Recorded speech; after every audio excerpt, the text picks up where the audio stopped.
My name is Alisa Kluskes. I work for Centrient Pharmaceuticals, a global manufacturer of foundational antibiotics, next-generation statins and antifungals. We chose SAP because we are already working together with SAP on the demand planning side, and now in this implementation we moved into response and supply, allowing us to create a finite plan also in SAP IBP. The expected results are that we have a faster plan and a more accurate plan. So where it would previously take us a day to create a supply plan, now that it takes us about 2 minutes while the optimizer is running. The dot on the horizon is that this is step 1 of our digitalization journey for our supply planning. With the optimizer, we are creating a supply plan fully in a system.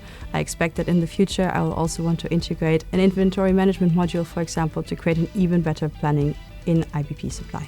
We are in the middle of the implementation, so we have done our pilot site and that's where we've achieved those results. We are now in the implementation of the second site and that's where we are starting to see those results. But I have 5 more production sites to move on to the optimizer afterwards, and then I will be able to fully tell you that for all of the sites we have had a resounding success. But in the sites where we have implemented the optimizer until now, we've achieved the results that we set out to achieve. SAP and Centrient have a very long partnership already working together. I think the next step for us will be to move to SAP for HANA, and I see a continued strong partnership between SAP and Centrient.